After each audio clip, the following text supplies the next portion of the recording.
Good evening and welcome to Chasing Prophecy on the UPRN Radio Network FM 105.3 in New Orleans, where we discuss anything and everything beyond the scope of normal. I'm Jenny Nicasio along with my co-hosts, Sean Kelly and John Ventry. And I think I should say it's Torture Tuesday again because Yes. I'm not sure why our logo is sitting up there and we're not on, which is, I don't know why it's doing that because it should not do that. But No. I'm hoping everybody had a nice evening. Okay, there we go. We have Laura Lee There in the we go. background for some reason. Well, I hope everybody had a great holiday season. And are all turkeyed and seafood out from everyone's traditions, pierogies, you name it. No, we Just had lasagna. lasagna. Well, make sure everybody you go in the chat if you have any questions. We have a fabulous show tonight, and if you're interested on our second hour, we have Corbie, the psychic medium, that's going to be back on tonight, giving many readings. So if you'd like to sign up, please make sure you post in the chat. But we have a fantastic guest tonight. I'm pleased to say we've had him on the show, I think, a couple times during panels when we were doing some UFO debating. So I think it's going to be a good evening. What we're going to discuss with our guest, Joe.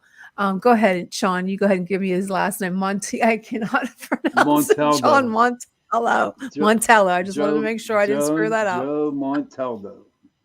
Joe Montaldo. Oh, geez. Taldo. He is the Montello. Is that right? Did I get it right? Yeah. Aldo. Montaldo. Montaldo. I should know that. He looks like it's an Italian name. I should know that by now. Okay, well, Joe is that daytime talk show, Montel. That's somebody else, I think. But Joe is the founder and national director of the I.C.A.R, and that is the International Community for Alien Research. And he has close to, probably more than that now, since this was posted, over 7,000 abduction cases on file, which I think is pretty cool. And he's been a researcher, investigator of alien contact abductions and experience for over 20 years. He is also the owner of Paranormal Radio and the host of The Centralist. And I know there's another one on the flip side. I'm not sure, but I probably will mess that up too, Joe. Sorry. But he's been on a number of shows like Coast to Coast. So he's going to be joining us in a few seconds. And I just want to bring him on. So welcome to Chasing Prophecy, fabulous Joe. Hey, Joe, the man. What's up, guys? What y'all doing there? Oh, well, let me tell you, Joe, I had everything set up tonight for the show. My camera, I got a new camera. And I left the room for 2 seconds and come back. I went to get a drink and then my camera was gone. So I don't know what's going on with the camera in the StreamYards, but. Oh, man, is that like the dog ate the camera excuse? Oh, I've heard that. Yeah. And I even did my makeup tonight. That's not fair. And I got to take all this crap off. Yeah, my beard's gray. How often y'all you get to see that? Yeah, seriously.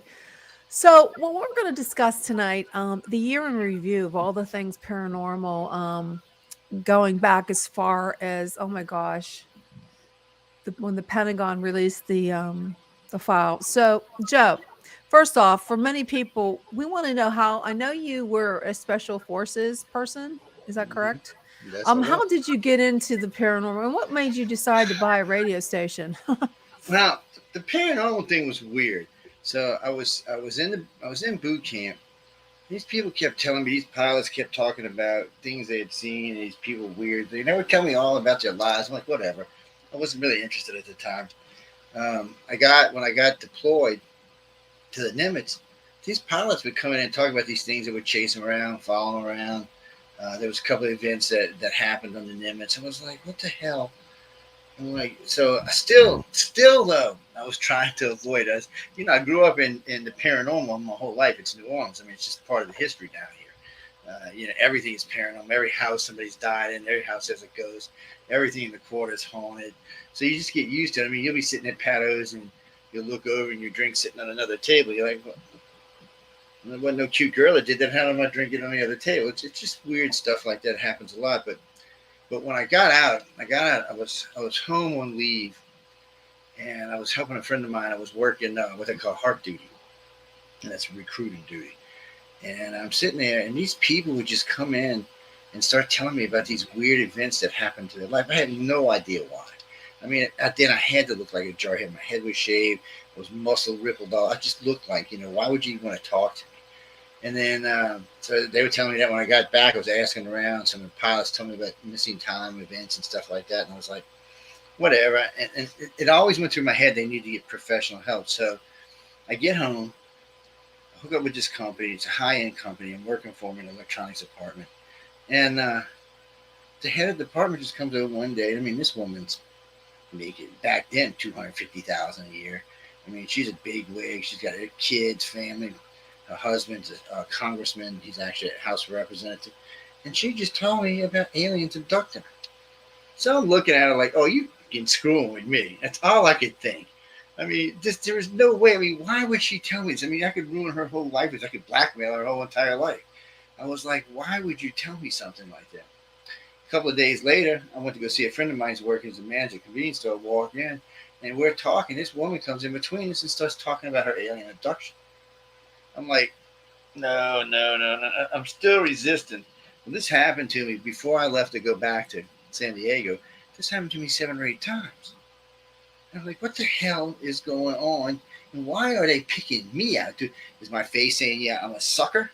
You know what I mean? Because that's all I could think of. I just couldn't think it was real. So I went back. A couple more people told me while I was in San Diego. Actually, some Marines told me. And so I get discharged. I'm coming home. I went to go get my teeth cleaned at my dentist. All right. She's running for Senate, by the way. So she's a good friend of mine, good friend of the family. She's taking my teeth.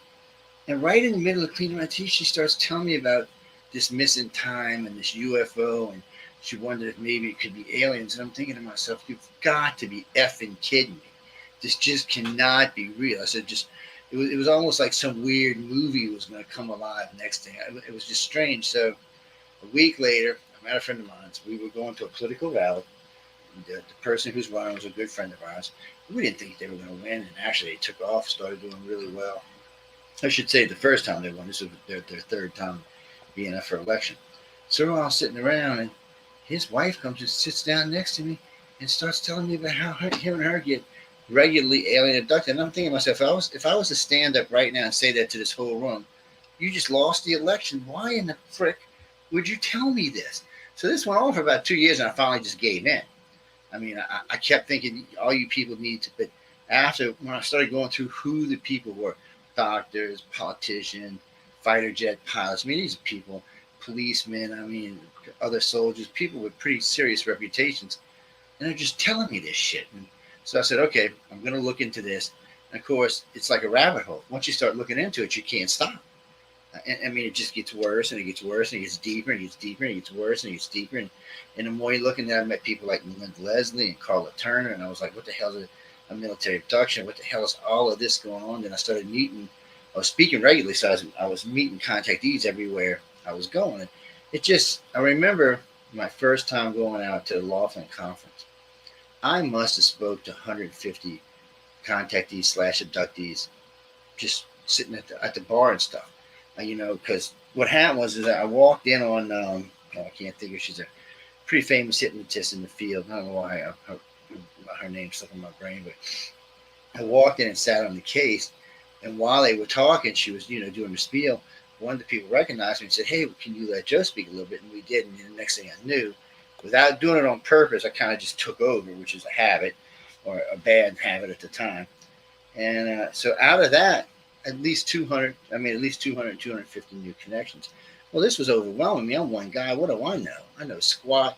I'm sucking resources everywhere. So I got online and I just started looking for people to help me. And out of a little chat room we had way back in the day, it was on Yahoo, we started recruiting people. By 2019, we had about 150 people working for us. And we were growing fast. We had over 10,000 cases listed, and we were growing fast.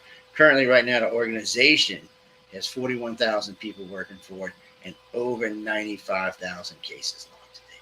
So when I tell people, oh, yeah, y'all probably don't know what you're talking about, alien abduction, I mean, we're the ones that broke the blood type studies. We brought the great questionnaires, the reptilian questionnaires, the human questionnaires. Half of what you hear people regurgitate in the field comes from us. and we try to stay quiet. I mean, we never got into this to be famous. We got into this for research. I mean, I got it. It just like it's just I don't even know how to explain it. It just like took over my life. I'm spending money left and right. I got into business for myself just so I could do this, because working for people, there was no way I could do this. There was times I had to zip off. So I got into construction, started my own construction company. It was doing pretty well, still does pretty well. And I just went on from there. And then I was working for a guy for Wake Up USA on 1690 Riverside, Iowa. His AM station. He recruited me to come speak about UFOs for him. And because of him, the station was born. A friend of mine owned Pioneer Radio in Hong Kong. And from 2017 to about 2000, he calls me up one day. He said, look, I'm getting out of the radio business. I'm going to turn over all my servers, all my connections to you. I'm in Hong Kong. This is 3 years before China went back to China. So I'm like, what? And I'm like, so I asked Jeff, I said, can I put your show, because he owned the show, I didn't, on the network? He said no. I was like, you got to be shitting me, right, dude? I said, you know, people live in Hong Kong? And he said no. I said, okay. So at that point, UFO Paranormal Radio was born. It was born, and before I knew it, we had 40 shows going full time. I got a call. Actually, I got a letter, and then I got a call. I got an email from a gentleman from the People's Republic of China, and saying, would you like to come with us to China? Of course, I'm like, yes. And then I get a phone call, and the phone call was basically this: if you don't talk about Xi Jinping, you're good to go. They didn't tell me you couldn't talk about China, you couldn't tell about anything else. They said, just don't talk about Xi Jinping. And we've adhered to that, and we've talked nasty about. So we're in, I don't know, 15, 16 provinces in China. We're in Beijing. We're all over China. So now we're all over the world. Currently, right now, ICAR has over 60 directors just in Iran. I mean, in India alone. I mean, we try to be everywhere, and because of the station and the organization, it allows me to get into unique positions. I've spoken to Washington press clubs many times. I've met, I don't know, 24 astronauts. I've got to talk to fighter pilots of all sorts, commercial pilots. I've just been privy to information that most people want. And then, my degrees are in advanced avionics and advanced electronics. I mean, some of the things you need to know. You do an advanced aircraft recognition. I got that on the USS Nimitz. One of the first things I earned was advanced aircraft recognition, being able to tell an aircraft at distance without binoculars or without being able to see it. It was crazy. It was just crazy. And then and here we are 40 years later. 80,000, almost 95,000 cases under the bridge. And I know a lot, but I still don't know a lot. It's weird. I mean, I know I have literally terabytes, probably more than 50 or 60 terabytes of information sitting in this house. And there's copies at 2 other locations, and I still have questions every day. I've met senators. I met Senator McDonald, who's incumbent. This guy calls me up. This was just too funny. I got to tell the story. This guy, you get a phone call from the Senate of the United States. This is, I don't know, 20, 25 years ago. I get this phone call, and I just looked at it like, yeah, whatever, and I hung it up. It had to be bullshit. I mean, what senator wanted to talk to me? 2 days later, I get an email with some credentials saying, hey, we'd like to speak to you. I ignored it. About a week after that, I get a vanilla envelope shows up in my house with a copy of his congressional ID and his driver's license. And I'm like, wow, that's pretty good. Somebody's really going all out. And I still didn't believe it. I didn't. I ignored a few more phone calls. And then one afternoon, it was about 3 months into this, there was a knock at my door. And I swear it's the first time I ever said, oh, shit, it's the Men in Black. So these 2 guys, there was a black stretch limousine parked in my house. And 2 guys in black suits. I mean, they were Armani suits, head to toe, black left. Like, oh shit, they come for me. I didn't piss somebody off. I didn't really know what to do. I was kind of just panicking a little bit. I was like, this is too much. But the guy said, you got to come with us. And I'm thinking, it's a Fed. What am I going to do? Run? I walk out and get in the car, and it's the senator. And he says, look, you are one hard son of a bitch to get hold to. He said, I'm a senator, and you can get hold of me. I said, dude, I thought it was fake. I was honest with him. He was driving through New Mexico one afternoon, one evening, about 7 or 8 o'clock in the evening. What we would consider a TR-3B flew over his car and shook his car. So he couldn't get. Now this guy's in charge of appropriations and security committee. That's how long he's been in Congress, and he didn't know jack about this. He gets me. I gave him all the information I know, and I showed him all the blueprints on it. He said, "This is realism." And I said, "You're the one to be appropriating money for it. Don't ask me if it's real." And so he goes. He said, "Well, if I ever find out for the truth, I'll let you know." So 7 or 8 months pass. I'm thinking, well, either he blew me off or maybe he shut him up or something. I get this long letter. I mean, this thing's like 8 pages long about. Well, I just wanted to let you know I have now brought it under my control, so I know where the money is going because it should have been here. And there's like 5,000 F words behind it. And he sends me because I got a class in security clearance. He sends me a bonded book about this thick with 4 or 5 different designs of the Aurora, the I was like, they even had they had future plans for what do they call it, the XR71, XR72B. I was like, get the fuck out of here. Excuse my language. I didn't know what to think, but he was honest. I still have them today. I still have the documents. We actually keep them in a vaulted place now because I'm scared to leave them in the house. But How long ago was that he sent that to you? oh, that was 20. Let's see, what is this? 2022. I want to say this was before the network. So this was like, let's see, they had just did a full page article on me in the Times Picayune. And it was like 2018, I think I want to say. 2018 to 2020. Somewhere in there. Because I had been doing this for 20 years. I was one of MUFON's big people for a long time. And Walter Anderson and I were good friends. And I was like, after the Gulf Breeze thing, I had to walk away. It was too much for me. So they went all out on it. It was real, real, real. They didn't make enough money on it. So then they went all out that it was fake, fake, fake. And I was like, you got to be shitting me. And I went down there on behest of some friends of ours and the person who was involved in this. I went down there. So first off, MUFON got all in a bunch because they found the model in the guy's house 6 years after he moved out of his house. I'm like, really? 6 years after he moved out of his house? Then they found a guy who said he made him. I said, well, that's great. He was 18. He's 18 now. That means he was 12. So you're telling me he designed these models at 12? I said, give me a freaking break. Yeah, but wasn't the model like paper mache? And, yeah, it was paper mache. It was garbage. Yeah, but what they used was like newspaper, and the dates on the newspaper were after the Gulf Breeze sightings. Yeah. It was just, the whole thing was just such a joke. Yeah, and well, then I met Jerry Black Black came on my very first radio show and wanted to talk to me about it. I didn't know who this guy was. He was one of the guys. He was one of the ones who went down there to debunk it. Oh my God! I was trying to be nice. That was my first radio show. I wanted to. Oh, that was. Whew, man, that thing got heated fast. I mean, I wish I could get my hands on it. Jeffrey still owns it, and he only was selling it a batch, but that was one fired up radio show. I think that's what kept me in the business. And I was like, wow, this is getting great. I tore his ass off. I said, wait a minute, we're going to go buy the documents. And we had a good call-in audience. So they just started calling in and said, this is why you're wrong. This is why you're wrong. He wasn't just defending himself against me. At least 100 people called in that night. It was insane. Yeah. Producer ran the show over an hour. Whoever made that paper mache model, if it was that kid, that was placed there to discredit it. Yeah, there was a lot of him-hawing around on who actually made it, who didn't make it. I interviewed the kid twice. He was pretty good with paper mache, so it may have been him.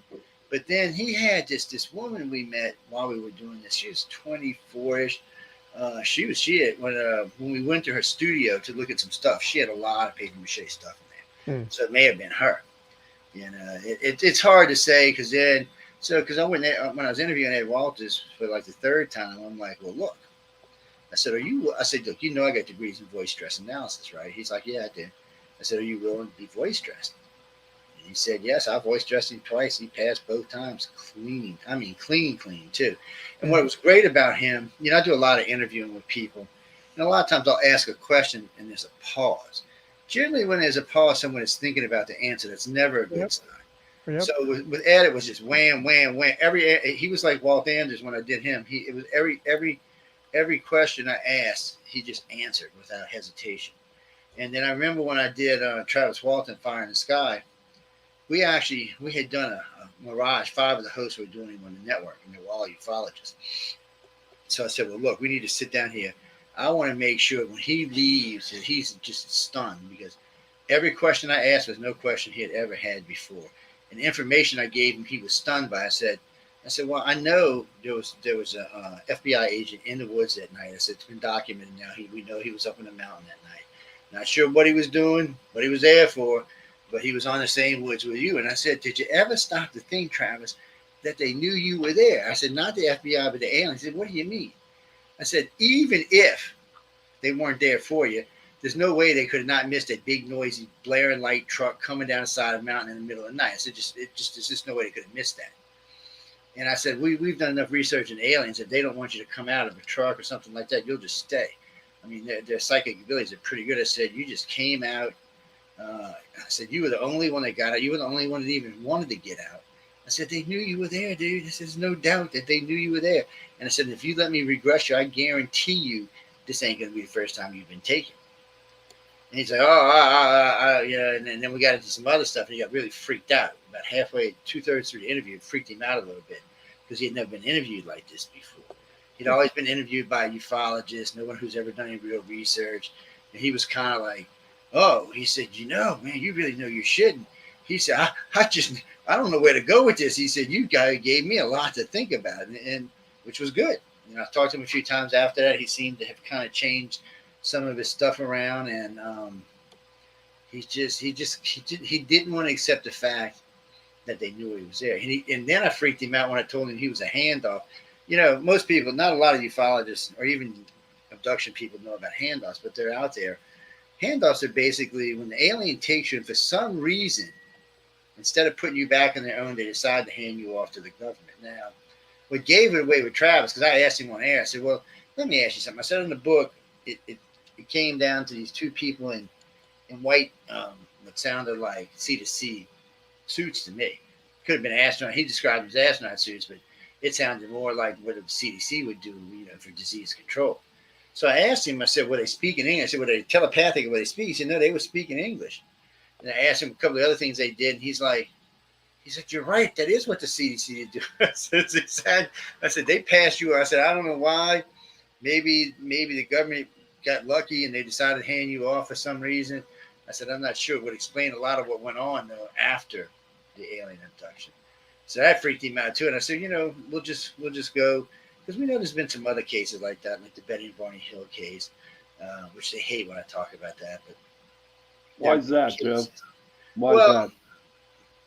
The first time, I had heard about, I was still young the first time I had heard about Betty and Barney Hill. I heard them on the radio in the 70s. They were on the radio a lot in the 70s. And there was a lot of weird stuff about the whole case. But when Kathleen Martin put out a book, it got me to thinking about a lot of things. So she took liberties where Betty said it was a pull-down map. That's what she said. It's her words exactly. It was a pull-down map. Now, as far as I know, they are the only alien abductees that have ever said there was a pull-down map ever. So there's other things like everybody was dressed in black shoes, black pants, black shirts, black duckbill caps. I mean, that's, who that is. I mean, there's a couple of agencies that use that, but still, that's typical. Either disease, not disease. That could be FBI. That could be a lot of people, man. Homeland Security. Well, back then it would have been Homeland, but a lot of people used that exact outfit when they were taking people. They also said stuff like they looped their arms under and walked them up a set of stairs.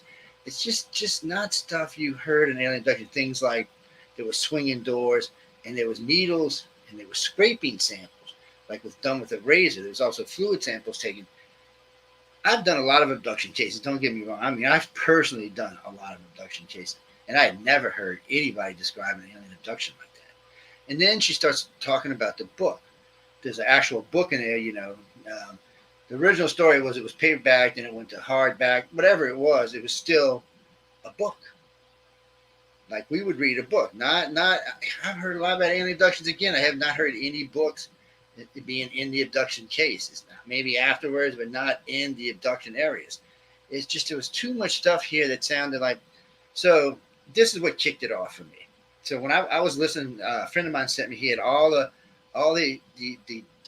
regression tapes and all of the original interviews they'd done in the 70s. So I'm sitting there listening to them. So they're talking about the hotel they stayed in Canada, because that's where they were. So they're talking in Canada.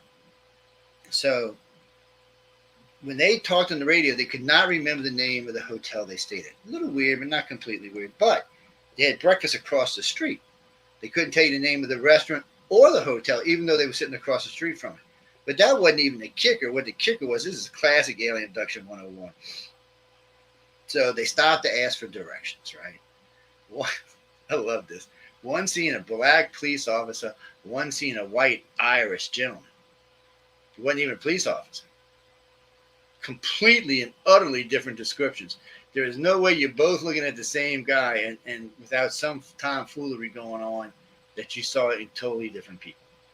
And they repeated this and they never recanted this. That's classic alien abduction 101. When you're seeing things that, because later on, you know, military abductions follow after the alien abduction. Now, when you go back and look at Mr. Hill's at Barney's life, you'll find out that he was in and out of mental institutions. He had seen him even when he was young. So this guy was identified as a young age as an abductee. Colonel lived in this house. When he was young, there was military people hanging around that they personally knew. He married a white woman. No one ever gave him any trouble about it, and he got invited to the White House to speak. This is 1965, 66 we're talking about here. This is just stuff that just didn't happen back then. It just wasn't, you know, you didn't walk around, a white and black couple didn't walk around D.C. or especially in the South without being ridiculed. But for some reason, they did. Nobody seemed to bother them. Maybe it's because they said they were alien abductees. I have no idea. But it was a definitely weird throw off to start off with. So, but anyway, they know they had been tracking Barney since he was a young kid. I don't even think Betty was a contactee. But they've been tracking Barney since he was a young kid. They knew where he was going. They always had an eye on him. Like I said, they had an actual colonel living with this guy is a post office. He's just working at the post. He's not even in charge of it. He's got an Air Force colonel living with him. People, I don't know if y'all understand what colonel is. Colonel is like as close as you can get to a general as you can possibly get. I mean, that's it. These guys are way up in the military. Plus, he knew 3 or 4 more colonels that lived on the base right down the street from where he lived. I mean, they always knew what was going on in this gentleman's life. And hey, Joe. He'd been watched the whole time. Go ahead, man.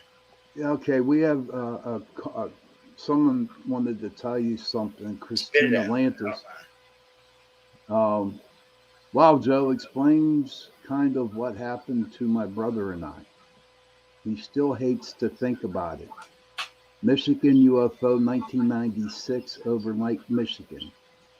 It was a few months later, my girls and I had a visit, and they said it was a horrible dream. It wasn't a dream. 2 weeks of some twit from the DOD kept leaving messages. Some other guy's name. So one day I answered saying wrong number, and it was 2 months he kept stalking me. Well, if they think you're real, they're going to check you out. So this is what I tell anybody when they're coming, if they're an abductee or a contactee, and they, made the criteria where we think they are. We always tell the people the same thing. It's not always good to come out. One, you got to be used to some of the stuff you can do. It's like coming out of the closet. It's like being gay and coming out of the closet. It's even worse today because being gay is actually easier today. Coming out as an abductee or someone who's been taken by aliens in today's society is not an easy thing to do. It's a tough thing. And I tell people all the time, it can change the way your spouse looks at you. It can change the way your family looks at you. It can change the way your friends look at you. But it's worse than that. Because if you're an abductee with any real information, like you've been around the drives, the systems, or you've been in the different rooms where they operate systems at, or if they've let you maybe drive or something, or they've given you downloads of things like that, you become a particular interest to the government. They think, okay, well, this person has information. Let's take this person and see what kind of information we can glean. As far as I know, the aliens will only let them go so far, and then they'll just retrieve them. But I know our government is constantly looking for telepaths on a regular basis. That's why they closed the remote viewer, because they felt that telepathy was better than remote viewing. They just thought it was going to be an all-around better product for them. Remote viewing was good, but it just didn't give them all the information they were looking for. So, and that was officially announced in 2000 when Ed Dames and a bunch of them were basically laid off, and the Air Force and Navy came out and said, we have started a telepathy program. We're looking for skilled telepathy people. You're never going to hear about it anywhere else. I mean, it was official. They made it official, just like they made it official that they were working on fusion drives. And here we are now, finally hearing about we actually might have one, which means there's a couple of them probably already active somewhere. But the government wants to know. The government, see, this is what people don't understand. I think what's hardest for the researchers, especially the UFO researchers, is the government doesn't really know that much. They're kind of, they've seen craft running, but they don't really understand why people are being taken and for what reasons. They don't understand what's coming in the future. They're just grasping at straws like most of the researchers are. They just don't understand what it is. So they're looking. Plus, we're talking about extremely advanced technology, and we know any government would love to get their fingers on advanced technology. Yeah, but Joe, if they're handing people off to the government's got to have some relationship with them. Well, they got some. Now, I don't exactly understand this to be totally. See, when I got into this originally, I thought this was a relationship, alien government to U.S. government, but it doesn't seem to be that. It seems to be more like Bob the Gray with Jack, the Men in Black. It seems more of a relationship like that than it does. And it weirded me out. And for a long time, we put a lot of research into this. A lot of people working on this. And the reason why is when I got a lot of friends in the government. I'm not going to lie. Over the years, I made a lot of friends in the government. And having high security clearance means I can talk to people without, they do a background check on me every 4 years. Like clockwork, the FBI does a background check every 4 years. So it allows me to be told things because I'm not a security risk. I'm not going to go, and I'm not going to get on the radio and talk about it because it's means prison for me. And and I've been sanctioned once or twice for talking about stuff that I shouldn't, like EMP shield and stuff like that. But they have this relationship, but it really does seem like it's more like, hi, look, Bob, I'm calling Jack. What are you doing, man? Look, I got some guys, and I got Travis Walton. We had this guy. We don't really know what to do with him. He was kind of weirded out, kind of freaked out. We're going to give him to you. Maybe you can kind of reintegrate him back in the system. You can check out what he was doing. Because I've heard this many times about these samples being taken, which suggests that our government is looking for the type of atmosphere these people are being exposed to. They're checking certain things in their skin, certain things inside their own air systems. They're really curious are these aliens breathing the same thing, or is there something else going on here? It's more than that. They want to get any biological research they can get on these aliens because one day it might be us or them, at least as far as the government's concerned. Okay, Joe, we have a comment from Nikki Jacobs. She says, correct, you receive a serious amount of shit, even but especially from family. And yes, government becomes involved. It's not nice and not fun. But abductees need to know there are people who can help in way of groups and other abductees in support. And that's the point. There are Christina lots of groups out there. Yeah, I got a lot of them, brother. Yeah, I tell this to people all the time. People say, do you need to come to us? And I got this rule about you should go to wherever you feel as snug as a bug in the rug. Same thing with religion. Whatever it is that makes you feel comfortable and feel safe and feel snug as a bug in the rug, that's where you should be. It's not going to be the government because the government likes to use I shouldn't even tell you all this. So they use hypnosis, what we call pathic. It's like a soft empathic scan they use, but they also use sodium amytal and sodium pentothal. They use the two drugs. So even a good hypnosis with using sodium amytal and sodium pentothal can reprogram you to do lots of different things and also retrieve information. But using this telepathic scan also allows them to pick up information that maybe sitting a couple layers down, but it also allows them to really clean up those memories. See, the aliens really don't do that anymore. They don't really give you false memories anymore. So it's the government that does that.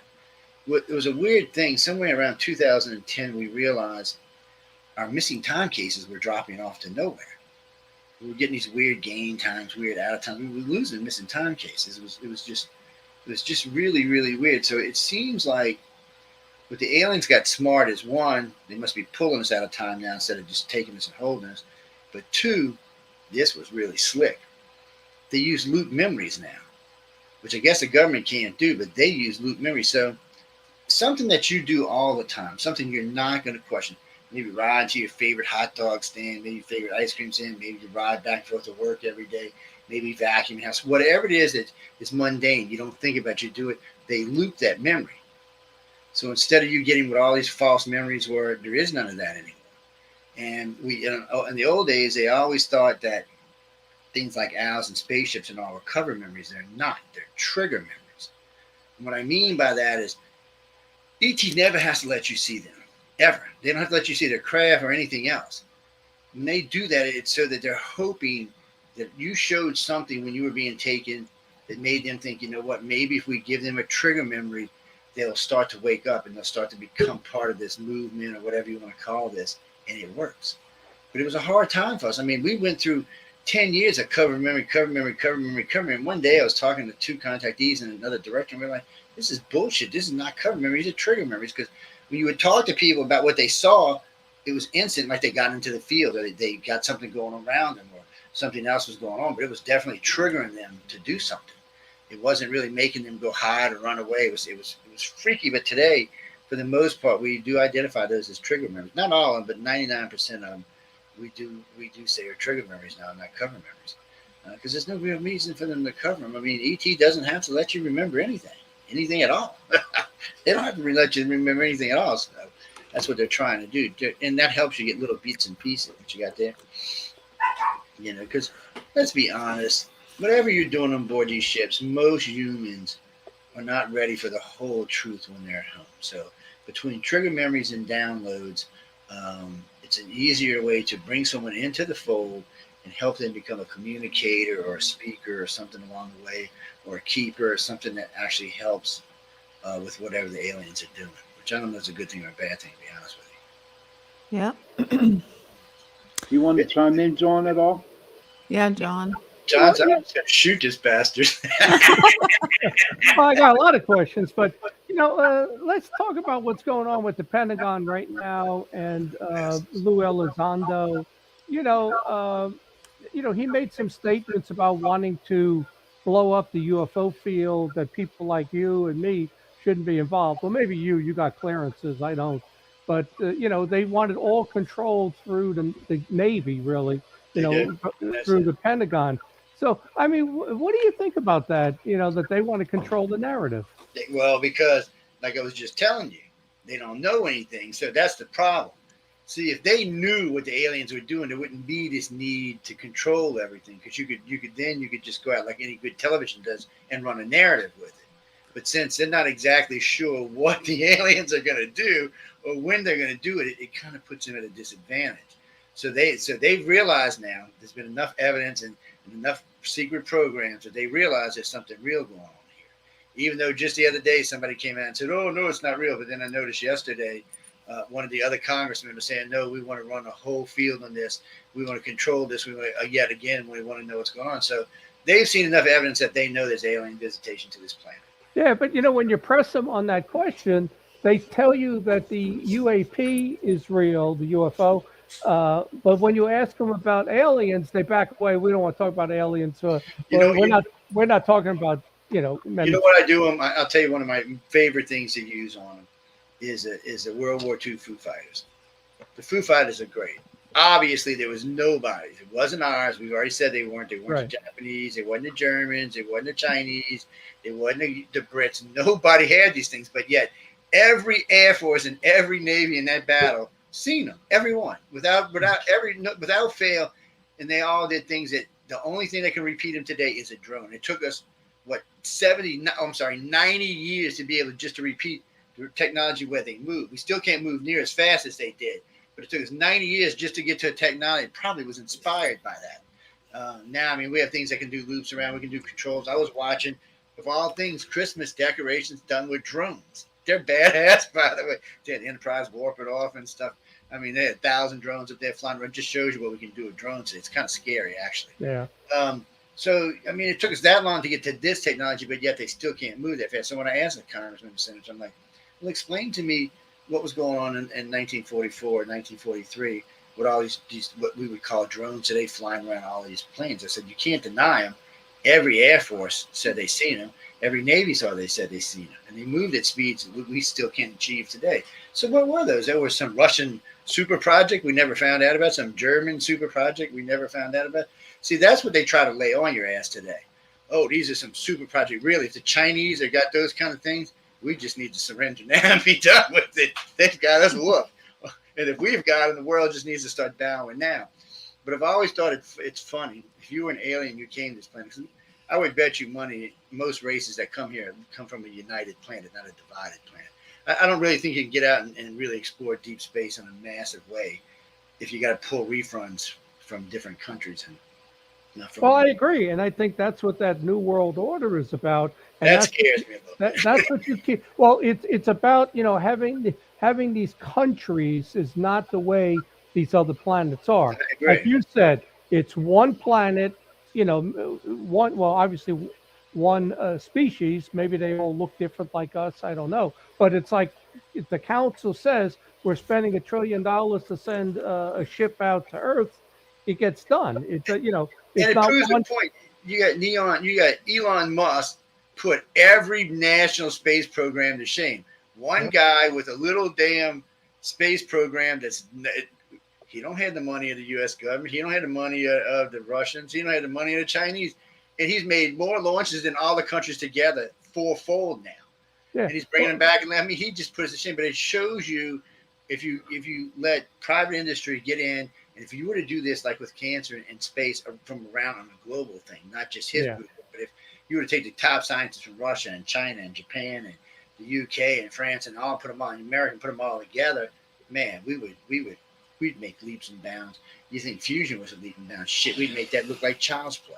Well, that's what I think is coming though, where it's the New World Order, and it scares me too, because that is so totalitarian.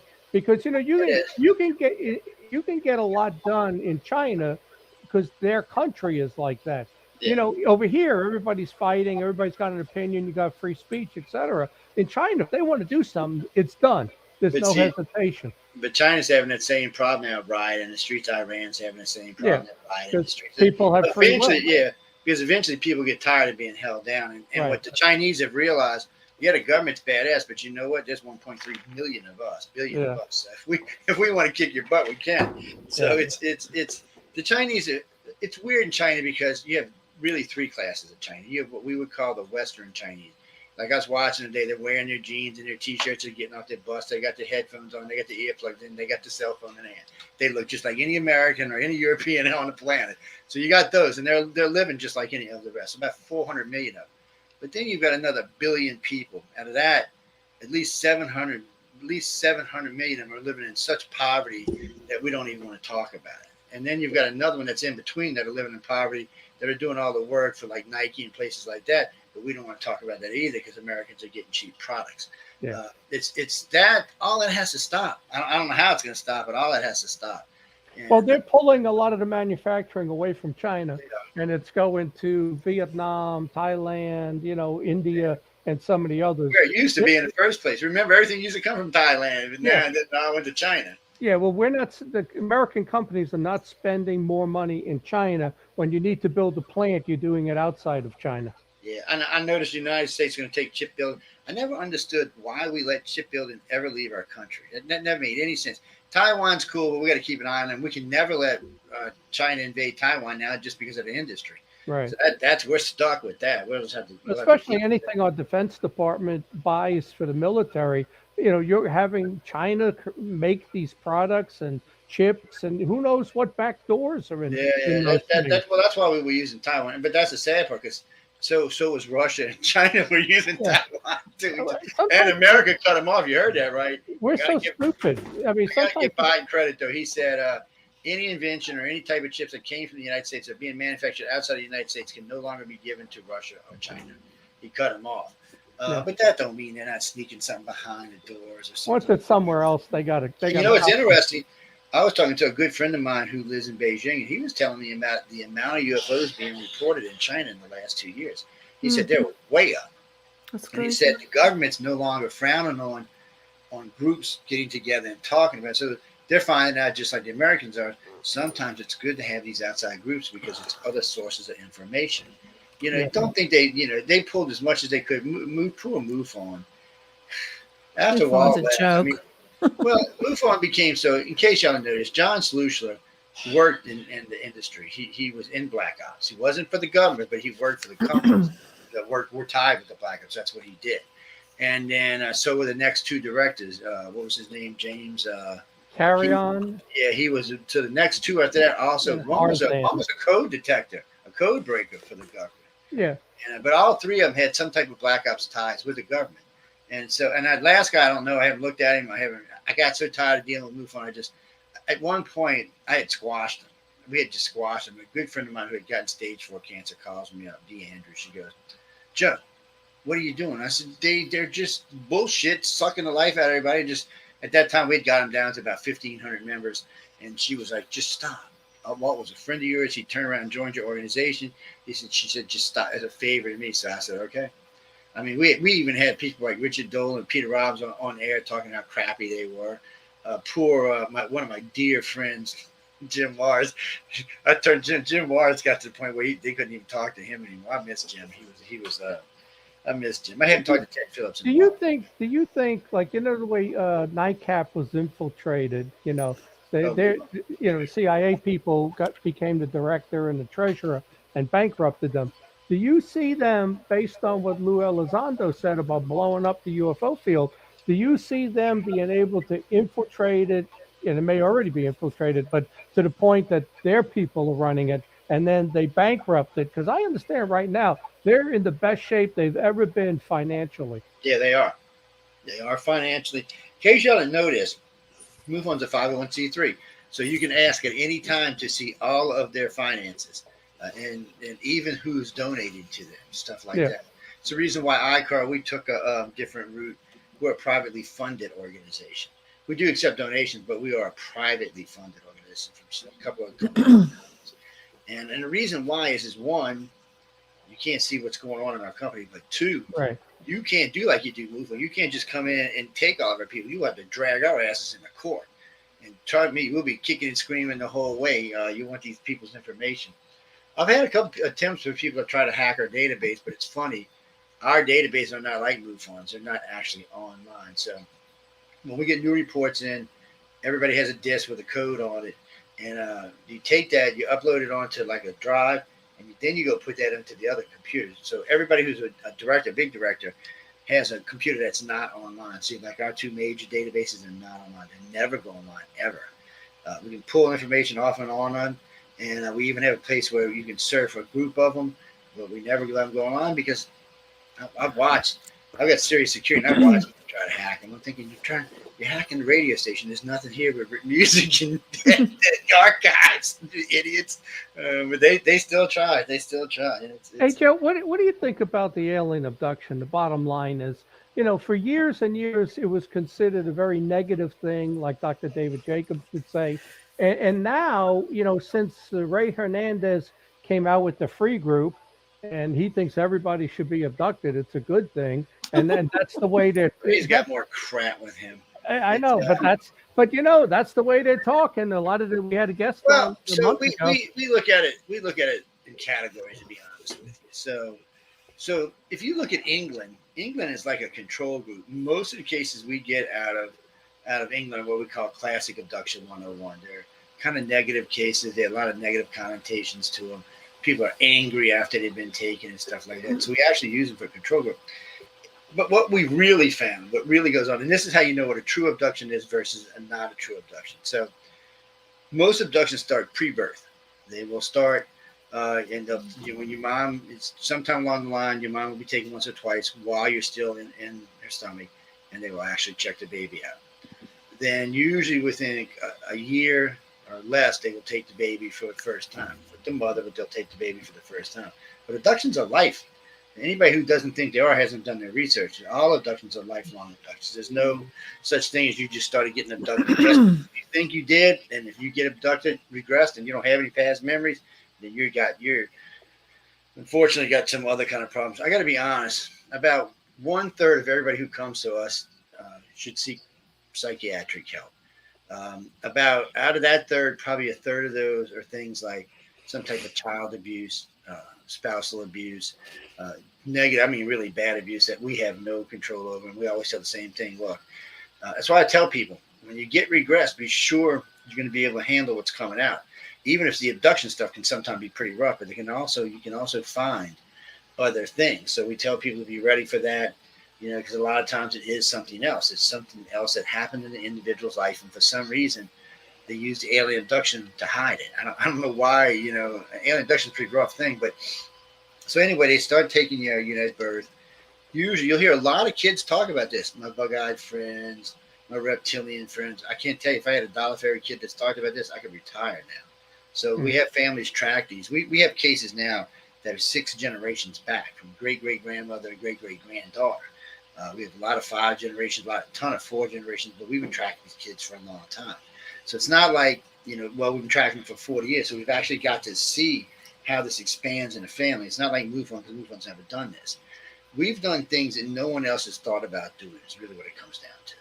And that's one of them. We wanted to see, so what really happens is the children are pretty much handled with kid gloves until puberty.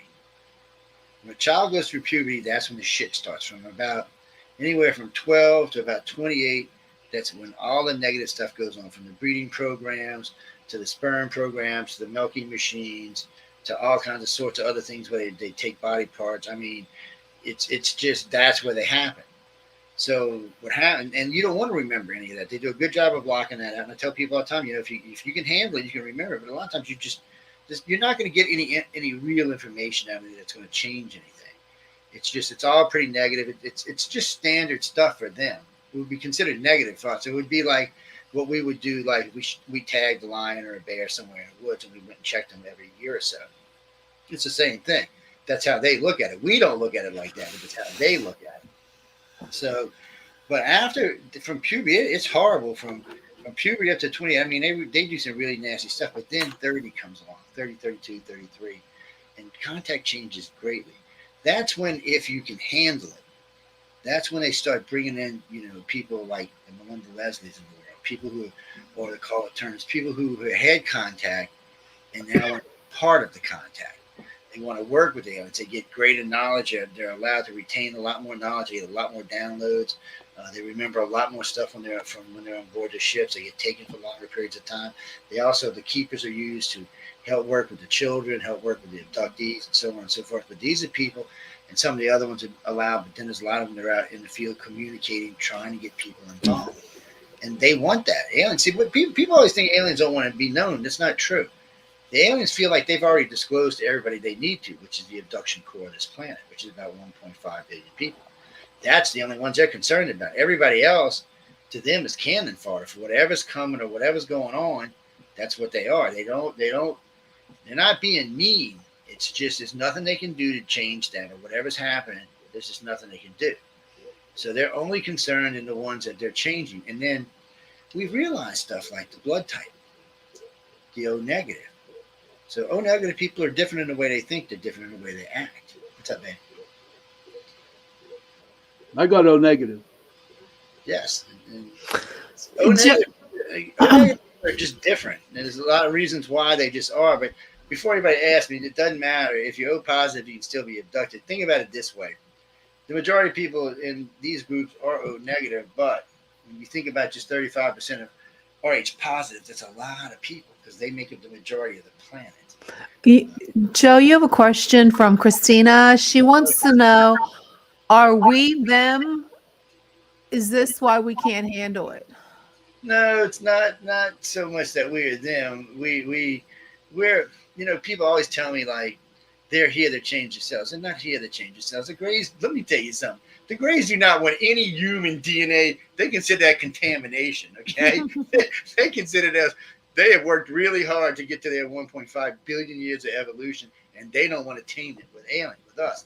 But they're not beyond helping us out. So originally what we think happened was the Greys and the reptilians, the reptilians and the humans are originally who started this. The Sumerians talk about this in great deal, about this race that came here, that built these great white dome cities, that couldn't breathe the atmosphere. but they created another race that could actually live here and work. The reptilians came along. The Dogon talk about this. They just showed up one day and they're like, whoa, wait a minute. We were here before y'all. We might have left for a while, but we're back. So they felt the need to interbreed with the slave race that the humans had created. That created the race that's here today. So we all have a reptilian section in our brain. That's hard science. You can't get away from that. And the Dogon know an awful lot about this particular thing. And they also know a lot about the Dogon star system and the weight of the stars. And they also knew there was 3 stars and that one star. They knew the orbit of Sirius A, which is 55.5 years. Their calendar is based on it. So they knew a lot. And the Sumerians knew a lot. But the Sumerians talked about a human type race, but they were long boned and strange. They looked more like the pharaohs, the emperors, with the big long heads back like that, because that's what they said the alien heads look like. So you've had 2 races here, which was probably A and B at the time, that interbred with each other, which created what we consider the race today. But somewhere along the line, the Greys didn't show up for a long time after them too. They were here for a while. I think whatever councils out there decided that they were probably going to get into a fight over the planet, so they sent the Greys, which is the galactic policemen. They sent them to this planet. And they now do the majority of abductions, which is about 65%. The other 2 probably abduct about 15 to 18% each. But the Greys are probably the ones that introduced RH negative and O to our society. And O is a big deal. O negative is a universal donor. Without it, I mean, millions of people would die, but it's even more than that. O negative is the purest form of blood known to man. It's where all of our hematological research comes from. But wait, Mother Nature would not have created this because this is a baby killer. O negative is a baby killer. Any RH negative is a baby killer. It's just, until we invented the anti-denigen D gene, where we could save people, it was a killer. That's why up until I think 65 or 70, you still had to have a blood test in this country to get married, because if you were O negative and O positive, you could not get married because you might have stillborn children. So it was a big deal. And then all of a sudden somebody figured it out. But Mother Nature wouldn't have created something unless she was trying to slow down the population. She wouldn't have created something that would kill babies. But an alien race who was trying to advance us might have, because they created a blood type that really makes a difference in the world. Damn, I'm an alien. Well, you're not alien. You're just a piece of an alien, just like all the rest of us. John likes that one. John liked that one. No, I'm A plus, and my answer to that is, of course. Yeah, well, A pluses are good too, but it's weird because all the blood types seem to have slight different personality types.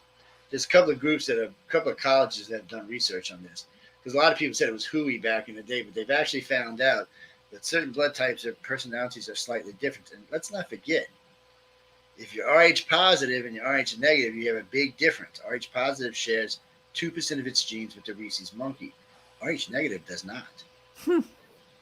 There's no monkey gene in RH negative blood at all.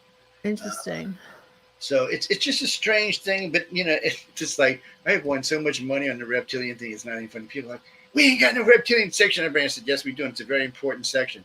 It's what makes us, who we are. And they're like, no. I said, you better get a lot of licking. People get so mad at me, but it's not. I didn't invent it. I mean, it's there, and it is part of us. Joe, what do you think about the Joe Jordan version where he's come across 600 people that when the Gray, either one of them, both of them, when the Gray showed up, in the corner of their bedroom at 3 a.m., they screamed, Jesus Christ, protect me. By the way, Joe Jordan hates me, and I'll tell you why. Okay, so you must Guy Malone's a friend of mine, but Joe Jordan hates me because, so I asked him one day live, and I asked him, let me ask you something. Can I regress some of your people that this has happened to? He's like, why? I said, because I don't believe that's what's going on. I said, I want to hear them tell me this on their own. I said, I want to hear them. I said, because I'm going to tell you a story. This one lady said she did the name of Christ, and the Greys took her eyeballs out and turned around and said, here, get Christ to fix this, and then put him back in her face. So we've got a lot of horror stories like this when the name of Christ is invoked, because they do believe in a God, by the way. They just don't believe in ours. They do believe in a single God, but they just don't believe in ours. And they're much older than us, so they probably have a much better understanding of what a religion is. For just a real quick segue, I was talking with Father Maldici at the Washington Press Club in D.C. This is 10 years ago. Paula Harris was translating for him. This is his words. I had asked him a question. We were talking about what the church's thoughts on aliens, what the church is fully believed. There's several people you can talk to in the Catholic Church that will tell you this. So he's talking about this. And this is what he said. And at the end, he goes, and remember this. He said, our church, our Pope, considers the aliens that have a higher spiritual realm than we do because they're so much older than us. They know so much more about God than we did. Oh, it's their words. That's not my words. And they're not the only one that said this. There's several members of the church that have said this. So what are you going to do? It's interesting, Joe. We're gonna have to say goodnight to you because we have our Corbie in the backstage waiting to come on. Don't forget to set me up, Joe. Hey, Joe, do you do conferences like in Philadelphia? Yeah, I'll go anywhere. I like to speak because we have such a unique take on it. It just makes you fun. I got to get you scheduled for Philly. I'd love to come up, man. I've been in Philly. Wow, last time Pittsburgh. I was in New Jersey. Oh, both. We do Pittsburgh and Philly. So. Oh, do you? Yeah, because I like those. But y'all will get out y'all's way and let you guys come on. I'm going to take a good time. Thanks, guys. Thanks again for joining us tonight. Don't forget to set me up, Joe. Okay, Sean. All right, thanks. Oh, you already set up, Sean. Well, that was great. Well, we have an interesting guest tonight. So if you'd like to have a mini reading with Corbie Mitleid, please post in the chat. I'm going to go ahead and bring her on. Just give me a second. Good to have you back to Chasing Prophecy. I'm so glad to have you back. Hi, Corbie. How are you? Rocking and rolling. How are you? Same way. Well, let me ask you. We have a new year coming. Before we get started, if anybody would like a reading, please post. Okay, where'd she go? Oh my God, there's so many things going on with this stupid StreamYards. I'm sorry about that, baby. Take a chill. We're good. No problem. Well, tell me, do you have any predictions for the new year? I actually did a show. Was it yesterday? Yes, yesterday. My buddy Michael Arrington has Psychic Sundays, but we did it on Monday because it was Boxing Day. And I was on with my friend Pat Dumas, who I think is the best astrologer in the U.S. She is fabulous. Both of us came up with the fact that it is going to be a rough 2023, primarily because, and I'm not going to go into the astrological jargon. That's like when you think you know French and you say something really rude when you think you're ordering a glass of wine. So we're not going there. But there will be problems with the health of America. Now, part of it is the triple-demic. Part of it is there is a resurgence of measles and chickenpox because people are not getting their kids vaccinated. And so there's going to be an awful lot of literally illness. Make sure you got your masks, guys. Make sure you got your mask. And there will be some, there's going to be the anger of the common man and some military stuff. Later in the year, it's the buried stuff. So there may be a lot of alt-right stuff. There will be, the alt-right is enraged and the left is trying to get themselves together. So will it be a civil war? It's not that simple because we're no longer the Mason-Dixon line where y'all in the South are gray and everybody in the North is blue. It's neighborhood versus neighborhood. Yeah, but it's pretty much reversed, where, when you look at the thought process, the Northerners of the Civil War now live in the South and the Southerners are in the North, Possibly. Okay. But the whole point is this is the year to simplify. Find your smaller joys. Know who your friends are. This is not a year to get big in your business. This is not a year to start the business. Really? This is a year, really. It's a year to build what you have. 2024 is going to be a much better year. Part of it is the numerology. Okay. Mm-hmm. There is a world personal year. You take the year 2023 and 2 plus 0 plus 2 plus 3 is 7. Mm-hmm. 7 years are the years to go inward. What am I about? What are my priorities? What's important to me? It's a year to say, I'm keeping this, I'm switching up that, I'm getting rid of this. And it's an also very important year for you health-wise. I often call it the double brownie point year. Sex, drugs, rock and roll, diet, exercise, meditation. Whatever you do, you're going to get twice the bang for the buck. So do whatever it takes to keep you healthy. So that's where it is. This is not going to be an easy year.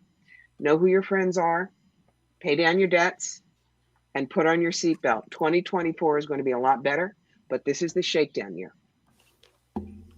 Jeez. Well, you see interest rates are going to stay high, and I agree with you. I think the stock market's going to be pretty flat, and people, who buy houses, their mortgages have doubled in the rate. So it's going to be trouble for a lot of people.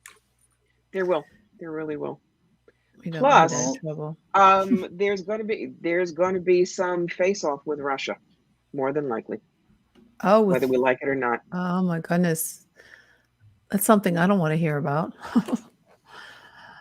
We don't have to. You ask, and we can go on to something else. Do you see anything with China though? Because I see Russia as in your face, with what they're doing, but China's the plotting one behind the scenes, maybe waiting for that opportunity where they could attack or do something. China's going to have so much trouble with COVID that they're going to be very busy with lockdowns. It's like you talk about supply chain problems. We're going to have them maybe 6, 7, 8 months down the line because people in China are all going to be sick. They can't produce. And so the things we want, we're not going to get. It's like a friend of mine bought a Subaru and they waited 7 months. I said, what's going on? They said, there's a certain part of Subaru, a part that was made in Russia.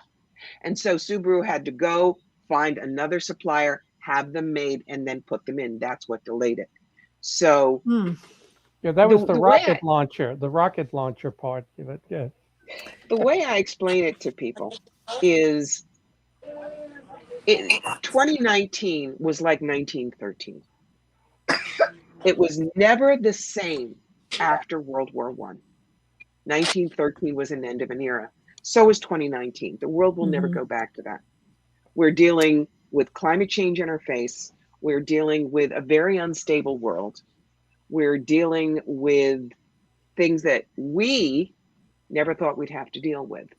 I mean, Gen Z and millennials, these are the first generations that say, I don't even know if I will be able to live out a normal life because the earth may be uninhabitable. We didn't have that. We didn't. Yeah, but I don't believe any. I don't believe any of that. If you look at the charts for climate, it has always gone up, gone down. We're actually right now in the coolest period that we've been in for the last 5 years. Well, these couple days were really cold. Well, yeah, and you know what they're going to cause when they're talking about seeding the clouds and polluting the clouds to reflect light. You're going to cause a mini ice age like the one we had from 1300 to 1850. The only reason temperatures are rising now is because the mini ice age ended in 1850. We're getting back to where we were 1,000 years ago, 2,000 years ago. And I've looked all the charts up for climate. We're cooler now than we were 2,000 years ago, 3,000 years ago. We're just working our way back. Yeah, we are. But we have a reading, Corbie. It looks like Alexa, I'm going to bring you on. Okay. So I'm going to unmute you. What would you like? What questions do you have or reading would you like with Corbie, Alexa? Alexa, can you hear us? Is she going to be shy? I don't know. Maybe that's just the Alexa in the room. The Alexa. No. Let me just tell people what I can do for them tonight. Tarot, oracle cards, absolutely. Past lives, absolutely. I don't do mediumship on the air because I do not censor, and what comes out of my mouth might not be something that you want the public to hear. So I'm I'm not just talking to like dead that, Aunt and Mabel. I'm just like that, and I'm not a medium. Alexa, can you hear now? Alexa. Can you hear me? Yes, go ahead. Okay. Hi, I'm Alexia.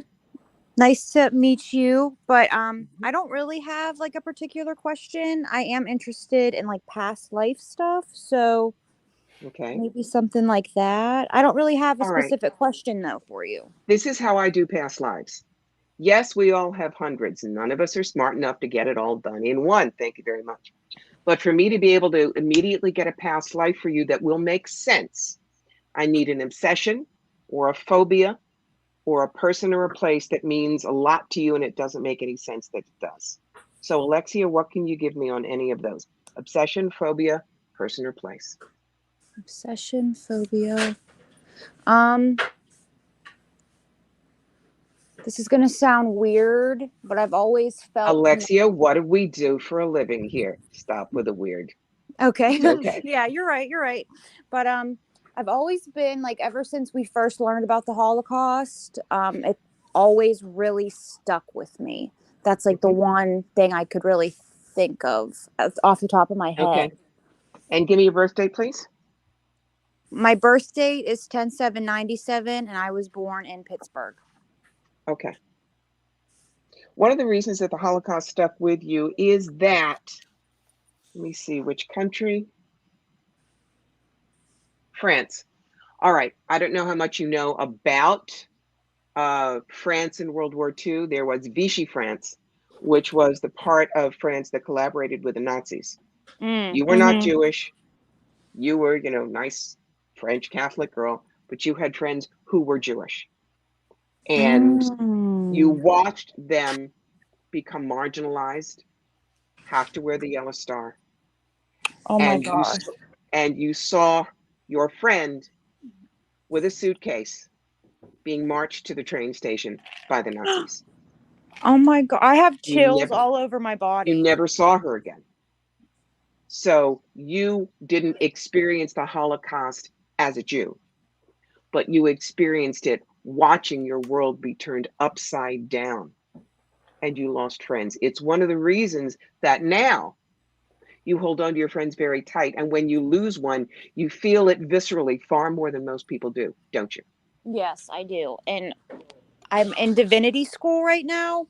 And Okay. a big thing that like my heart has been driving me towards is social justice, advocacy, and everything like that. So that really does make sense. Darling, we can use as much of that as you can provide us with. So go Thank you. Thank you. You're welcome. Thanks, Alexia. Thank you guys. Alexia. Bye. Bye. If you'd like a mini reading, please hit the link in the chat and you'll be able to get one with Corbie. See, that's why it's important to find that obsession, the phobia, or whatever, because I could hit a wonderful life for them in 15th century Germany, and it's really who they were. But if it has no resonance with who they are now, it's, you know, it's what I call omega brain, just does not get in. But the reason that we will remember past lives is so it can help us now. I don't remember. Did we talk about past lives last time I was on? I think we touched just a little bit about it's Just like a tad. yeah. Okay. Because what I'll do while we're waiting for the next, or you have an I'd like one, please. So that's a Jessica. And Charlie Duke. Yeah, we have to Okay. hit. See if they're... You just have to hit the link and come on in. You don't have to use a video. You can just do audio. The little people are being a little shy tonight. What about me? What about me, Corbie? Yeah, what let's do Sean. Yeah. Okay, I'm Sean. curious now. Obsession, phobia, place, or person. Place. Okay, what's the place? Montana. Okay. Mm-hmm.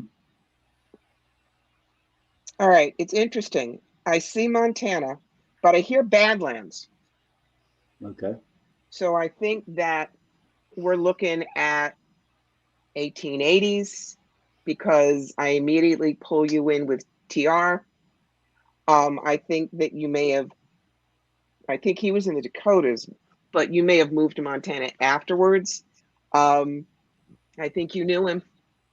I think you knew him. You know what I'm talking about. Yeah. He wouldn't happen to be from South Dakota, would he? Then I moved into Montana. What? You, the former The you? guy. Yeah. The former you? It's possible. It's Yeah. possible because I don't believe that Teddy went up to Montana, but I know he was in the Dakotas. And what I'm seeing from you is you were able to go up to Montana, buy land, have your ranch because of the assistance that you provided to Roosevelt. Oh, Especially wow. when it was, there was a point when I think that he was doing some ranching and it was a bad winter and he lost a lot, but you helped him scrape together what he could, not survive. What's the word I'm looking for? What he could manage to salvage. Salvage is the word I'm looking for. That's so cool. Who is Thank Teddy? you. Is Teddy What? your name? Is Teddy? No, Theodore Sean's name? Roosevelt was in the Badlands in the 1880s. Teddy. Okay, Teddy. I got you. All right. This is when Spirit taps you on the shoulder and says, "Psst, you're working for me." It rifles through your file cabinet to see what you got. Right. With me, theater major since God knows when, and acted in New York, so I understand character arcs. I'm a writer, so I understand how to tell the stories. And I have always loved history, so I have a fairly broad knowledge. So rather than just say, I see you with some guy and, I can pinpoint very often time and place. Okay. The example that I give, there could be somebody else over here, also very good at past lives, but you show us the exact same vision. Without the background, this person would say it's a long skirt and a big hat. It's a very fancy building, so maybe it's in Europe somewhere. I could see the same vision and go, Hobble skirt, picture hat, that kind of ostrich feather. You're in front of the Brandenburg Gate. This is Berlin in 1911 or 12. Okay. Which one's going to give you more information? But as I say, do not ask me to do spirit art because I cannot draw a stick figure with a sharp pencil and a lot of prayer. It is not in my wheelhouse. That's funny. I like That's that. funny. It's also one of the reasons why, please, I'm 68. I'm not going to be here forever. We need new psychics. We need new readers. We need new mediums. There's lots and lots and lots of room. I'm not one of those psychics, and there are some that sees anybody up and coming as a threat. I don't care how good you are if you've been doing it for 8 years. I've been doing it for 50. Wow, that's a So lot. I know, since Moses was in diapers. So I don't have to worry about competition with someone who's been doing it for 8 years. In fact, I will share with them everything that I know. Why should they have to reinvent the wheel? Exactly. Well, Jessica made it. Okay, let's bring her in. Hey, Jessica, I'm glad you could figure it out. Hi, Jess. Hey, guys. So I really don't know what to ask. My daughter was Alexia, who was just on talking to you guys. Family night. Yeah, okay. we've known Sean Kelly for many, many years. We adore him, and he's helped us Wow, a that's lot. great.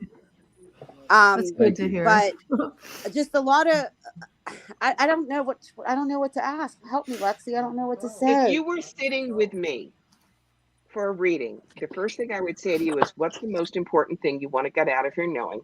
And if you went blank on me, I'd go Brooklyn on you and go, darling, what's biting your butt? Because everybody's got one of those. So what's biting your butt, babe? Just a lot of weird things, Weird are us. Go ahead. With my past, with seeing things, hearing things. I feel like someone's like telling me things. I'm seeing things, and then months later they're happening. Very vivid dreams. Okay, And I Jessica, just, first thing I'm doing, I'm putting on my glasses so I can look over the edge like that teacher. Got me? Now, got you. do you know anything about how to ground center and shield? No. All right, woman. Auntie Corbie is going to give you a little instruction here. Get this book. It's Opening to Channel. It's by Sanaya Roman and Dwayne Packard. This is how I learned 30-some years ago. And the reason I like it is if you're going to go upstairs and play, you need to know the landscape. When you know how to ground center and shield, you will keep the stupids out there who live at the corner of Akashic and Karma to mess with you. It's like Ouija boards. Ouija boards, when you don't know how to ground center and shield. I have had to deal with 2 hysterical teenagers who, when they put their hands on the planchette and said, "Who's there?" spelled very fast backwards was, "I have an axe and I'm here to kill you." Trust me, it wasn't their Uncle Danny. But when you know how to ground center and shield with your energy, then you're going to be able to find out who's trying to contact you. You're going to be able to get your own guides to have your back. And you can safely explore. Okay? I am the kind of person that says, I'm not special. You can do what I do. You can. We're all wired like the same house plan. But you got to do it smart. You wouldn't go into a bad neighborhood in New York not knowing what's there, how to protect yourself, and when not to go. Right? Right. Same thing with the astral. Same thing with the other dimensions. Absolutely. What was the name of that book again? Right here. Opening channel. How to connect with your guides. Have Alexia write that down. Yeah, we got it. It's on my You phone. got- okay. Good. So what I will do for you, let me see. I do not only tarot, but I have about 8 oracle decks. And the oracle decks all tell me when they want to come play. So let me see who wants to play. All right, I'm pulling out my Spirit of the Wheel. It's a First Nations deck. That'll give you a little idea of what you're down here to do. So, 5 cards. All right, the first card is what brings you here. And when I say what brings you here, it's why did you incarnate now in the first place? And your card is experience. It's letting go, moving forward, and reflection. What that tells me is probably with your past lives, you've probably been a man more often than you've been a woman. We all have to be both. It's how we learn. Because remember, the soul is just the soul. It encompasses everything. So this time, it's a matter of letting go of me first. It's a matter of letting go of the things that stop you, whether you gambled or drank or smoked or whatever, and finding out who you want to be now. Your passion, releasing burdens, detoxification, and energy flow. If you ever wanted to do healing work, you'd probably be pretty good. I also do recommend that moderation be the key for you in terms of indulgence in anything. What you will teach others, and I say this because all of us, our job is to teach while we're down here, even if it's just one person. Personal space, openness, and faith. Your daughter is going to divinity school. You're going to learn the faith from her. And I don't care what flavor divinity school it is, because in my neck of the woods, God owns the grocery store. And he doesn't care if you get in there through the health and beauty aids, the florist, or the deli. Just get in. Okay? Right. What's your legacy going to be? Spiritual progress. You may feel like, oh God, but this is such an ordinary life. For you, it's not. Your soul is moving deeply forward this time based on how you're raising your kids, how you're reacting in the neighborhood, how you are dealing in the world. But the last card is the hub of your medicine wheel. What has to always center you? Cleansing, releasing, and healing. Frog clan. Frogs, I don't know how you feel about frogs, but you may see a lot of frogs around you, frog totems, cute frog stuff. Frog is your person. Frog is your animal guide. So there you are. Thank you I hope very that much. helps. Does it make any sense to you at all? Yes, it does. Good. Th- That's my Yes. job. Thanks. We have Thanks, someone Jess. waiting in the back room. See you, Sean. See you guys. See you, Jess. Bye. Bye. Okay. Hello and welcome to Chasing Prophecy. What was your first name, sir? Hey, my name's Jared, but I have an alias here. It's Devire here. Okay, Jared. Mm-hmm. What can we do for you, Jared? Yeah, so I'm wondering, I've always really thought about how to build wealth and status, and I'm wondering if there's riches in my future. Okay, so we're not looking at a past life. We're looking at what's ahead. All right. Jared, what's your birthday month? Just the month and day. That's all I need. Sure. It's October 9th. 10 plus 9 is 19. Always check my math. Plus next year's master number of 7. 19 plus 7 is 26. 2 plus 6 is 8. When you figure out your personal year, you always bring it to the single number. An 8 year is a wealth year. Okay. It's good for career. It's good for real estate. So next year, even with the crazies in the world, could be a very good financial year for you. Let me take a quick look and see what's ahead for the next 5 so you can make some plans. I don't look ahead more than 5 years because these days the world is nuts. Who knows? Okay. So for 2023, notice the guy is pouring gold into a mold, but if it doesn't fit the mold, he lets the gold go. What that tells me is don't spread around your wealth. Focus on what you want to build. And that's where you put your money and your efforts next year. 2024, please be careful, darling, because this is the bitchcraft card. This is, you're going to be successful. People are not going to like it. People are going to try to get your way. I want to give you 2 magic phrases. Thank you for sharing. You may think that if you wish, and then go do what you need to do. 2025. Walk away. Now, this is important because this will be a 1 year for you, a new 9-year cycle. Walk away from what doesn't nourish you. You're going to take a look at your finances. You're going to see some things really tanked. Again, concentrate on what works for you. Don't try to recoup. Don't pour good money after bad. 2026, money comes in. Notice it's on both sides of it. 2027, that's when new avenues of wealth, new possibilities in employment, new.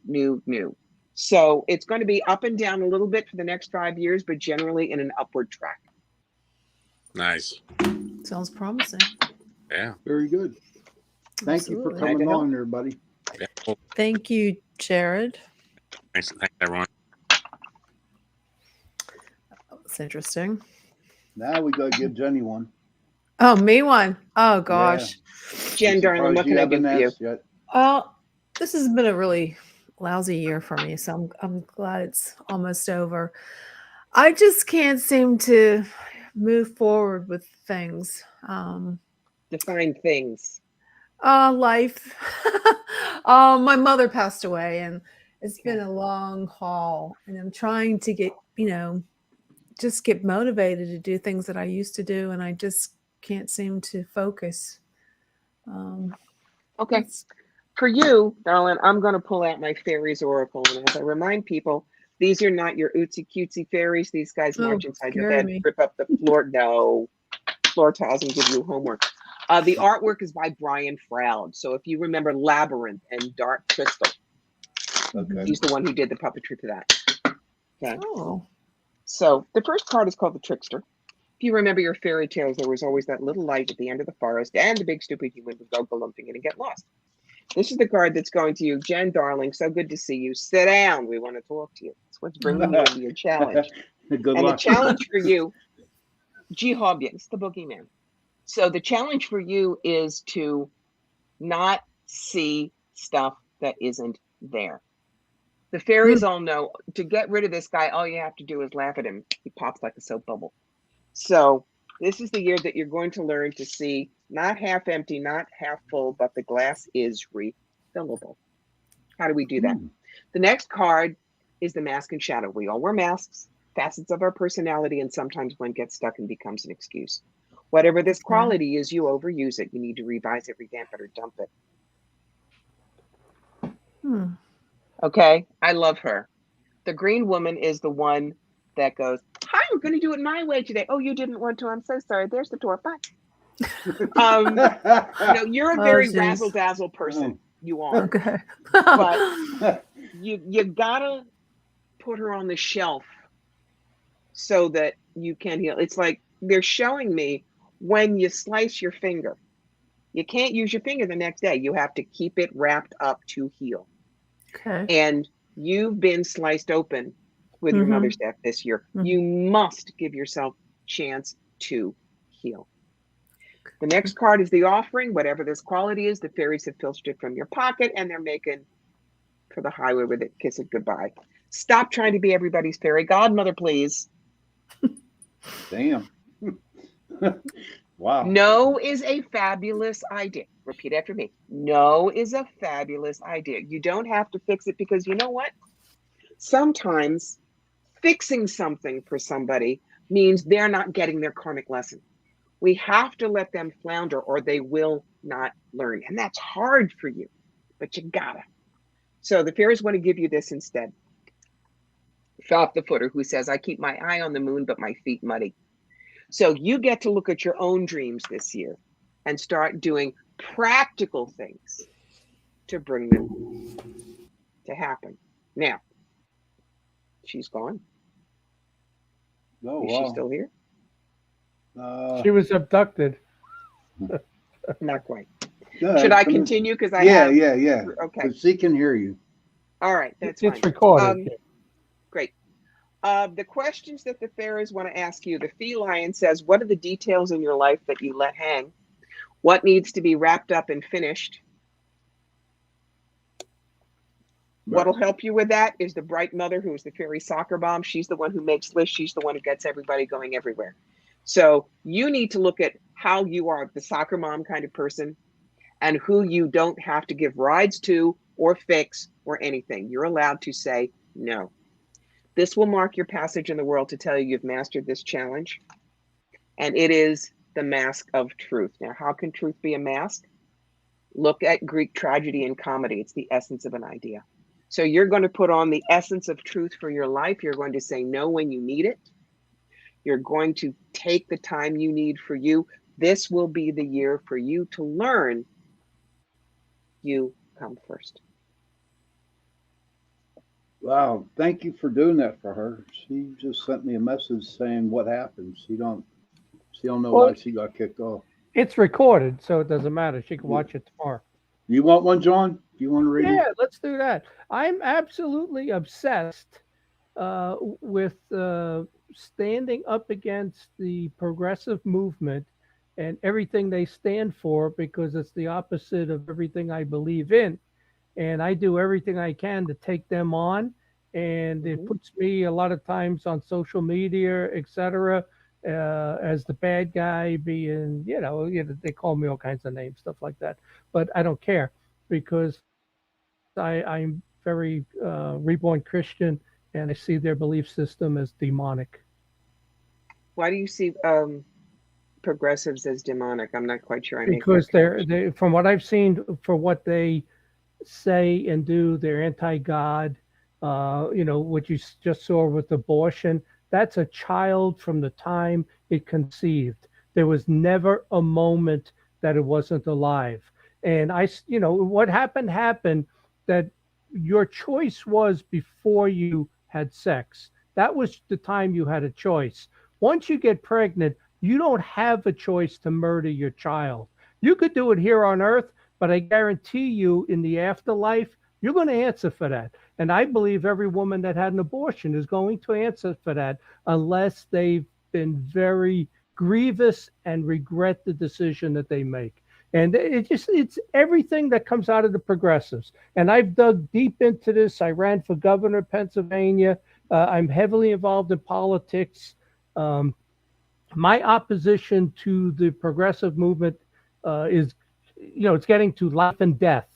I will fight you in the street, tooth and nail, because what you're saying is not right. It's not true, and it comes from the devil, in my opinion. So that's where I stand. So what kind of reading do you want, John? I don't know. What kind of reading does that put me in? Well, it is an obsession. So it has probably. No, that's what I do every day. So it probably comes from a past life. And I would say that probably you were one of the judges in Salem.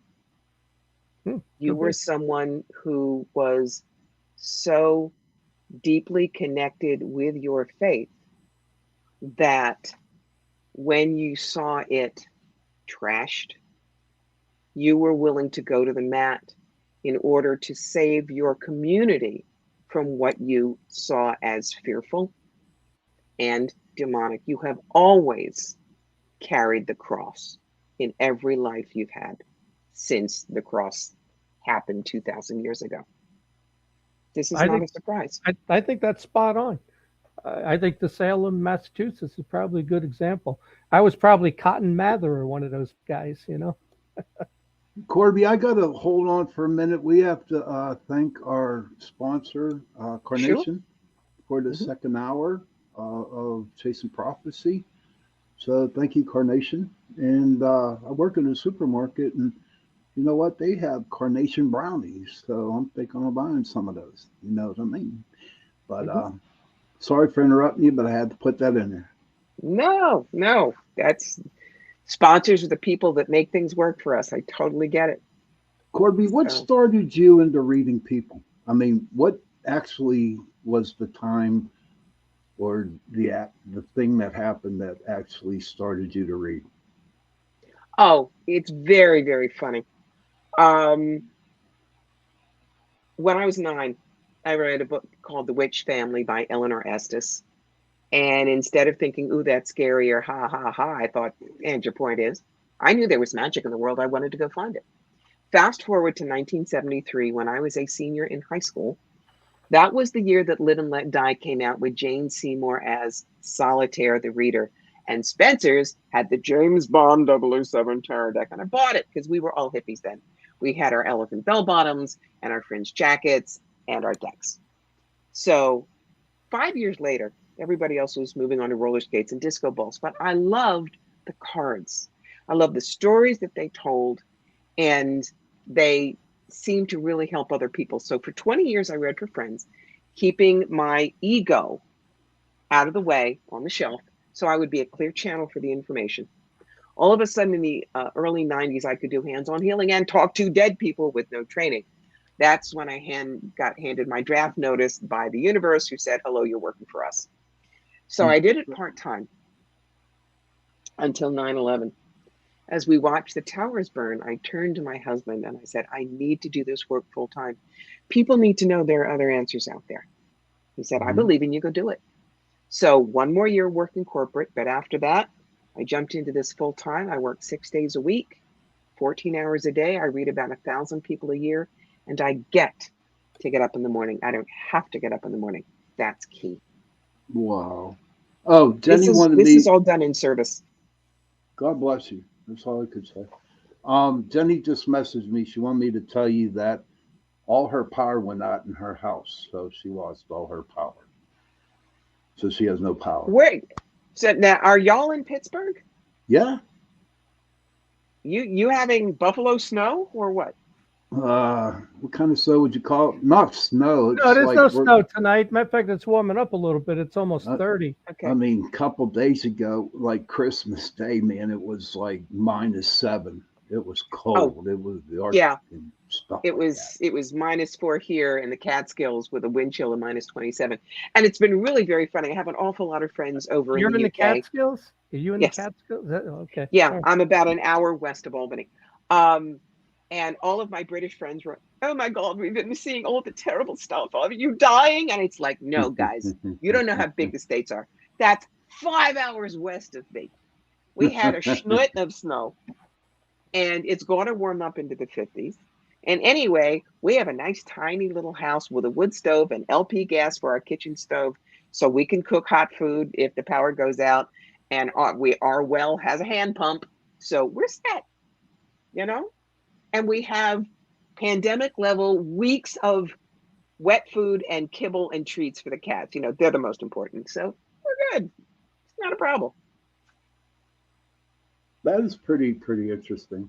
I do That's a a little. I beautiful do area. reading. I read, and but I usually read the medicine cards, the animal Yes. totem guides, Yes. and to me, like you were saying before, how people used to get really jealous.